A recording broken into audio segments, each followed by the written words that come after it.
আচ্ছা আপনারাই বলেন, খালেদা জিয়ার স্বামীর নাম হচ্ছে জিয়ারুর রহমান আর ছেলের নাম হচ্ছে তারেক রহমান, আমি ঠিক কিনা? আর একজন বিএনপি নেতা হয়ে এটাই জানে না।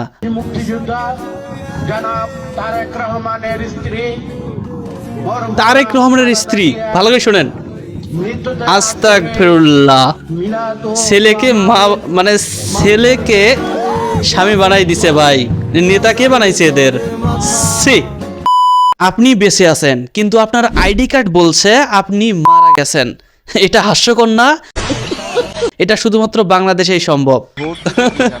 ক্যামেরা বন্ধ করে।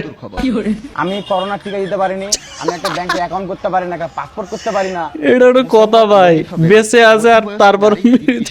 কাজ করছেন অথচ নির্বাচন কমিশনের তথ্য বলছে তিনি মৃত। জাতীয় পরিচয়পত্রের তথ্যে মৃত হওয়ায় নানা বিড়ম্বনা পোহাতে হচ্ছে। নির্বাচন অফিস গেছি, ওখানে বলতেছে আপনি মারা গেছেন, আপনাকে জিন্দা করতে অনেক সময় লাগবে। আমি গরিব লোক, বারবার জিন্দা করতে অনেক সময় লাগে। নির্বাচন কমিশনের এমন খামখেয়ালির শিকার এটা বাংলাদেশে। হোয়াট ইজ আপ গাইস, আরো একটি নতুন ভিডিওতে সবাইকে স্বাগতম। আজকে আমরা আবারও দেখব বাংলাদেশের রাজনৈতিক নেতাকর্মীদের অদ্ভুত অদ্ভুত বক্তব্য। চলেন শুরু করি এবং এনজয় করি। আসসালামু আলাইকুম। ওয়ালাইকুম সালাম। নোয়াখালী 5 আসনে ধানের শীষের ভোট চাইতে গিয়ে দাওয়াত নিয়ে বাকিটা ইতিহাস। নির্বাচনে আপনাদের পরিবারের ভোটগুলো আমাদের একাত্ম কাম্য। কি আমাদেরকে ভোটগুলো দেওয়া যাবে ইনশাআল্লাহ? দাবার তো ইচ্ছা আছিল, অবশ্যই। তো ভালো মনে হয় সবাই তুমি জানছি শুনছি, অন কিভাবে দিতাম। আমরা অল্প করে দূরে জায়গা লইছি, এই বিএমপির দল গলে আঙ্গুল জোরদামারি করে আঙ্গু টাকা পয়সা খাইছে মেলা। অন আমরা গদ্দুগার করুম ইয়ার হরতে হিরি ভাই এইভাবে করলে কিভাবে ভোট পাবেন আপনারা? অন কিভাবে নির্বাচন শেষ হয়নি, তাতে আপনাদের যে কর্মকাণ্ড। বিএনপি মারছে, ডাইরেক্ট অভিযোগ।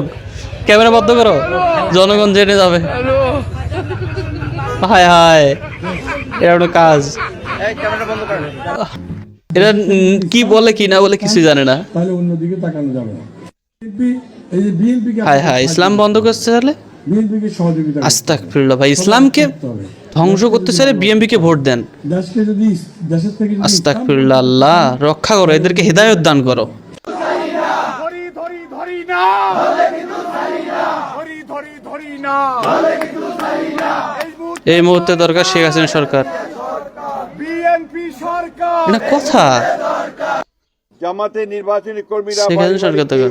এনআইডির কপি, বিকাশ নম্বর, মোবাইল নম্বর সংগ্রহ করছে, যা ব্যক্তিগত আচ্ছা, গোপনীয়তা নিচে কি এগুলো? ফ্যামিলি কার্ডের নামে জনগণের এনআইডি নাম্বার সংগ্রহ করছে বিএনপি নেতাকর্মীরা। আপত্তি জানিয়েছি। ওই তো বিএনপি তো কার্ড, ওই দেখেন লোগো লাগানো। আমরা প্রয়োজন পড়ে আমরা আর ফখরুল সাহেব কি বলছে? আহ্বান জানিয়েছি। অসংখ্য গুম খুন, হায় হায়, অপহরণ, মিথ্যা মামলা, হয়রানি, 17 বছর বিদেশ থেকে যখন মা থেকে বেশি। বিএনপির একজন নেতাকর্মীও কিন্তু রাজপথ ছাড়েনি। ওই যে বলেছি যে রাজপথ ছাড়ে না, আপনি কইছিলেন। এই কথাই আমি বিশ্বাসী নই, হ্যাঁ, এই কথা আমি মানি না। রাজপথে আমি কেন অনেককেই বলবো, আমার নেতাদেরও বলবো যে রাজপথে তখন থাকার কথা থাকে নাই, রাজপথ ছাড়েনি। ও রাজপথে তখন থাকার কথা থাকে নাই, রাজপথ ছাড়েনি। রাজপথ ছাড়ে না। থাকার কথা। একজন জনগণের নেতা হওয়া সহজ কিন্তু বিষয় না। বডি ল্যাঙ্গুয়েজ, কথাবার্তা সবকিছু মেনটেন রাখতে হয়। কখন কোথায় কি কথা বলতে হবে ভেবে চিন্তে বলতে হয়। যাই হোক, ভিডিও যদি ভালো লাগে লাইক করেন এন্ড সাবস্ক্রাইব করেন।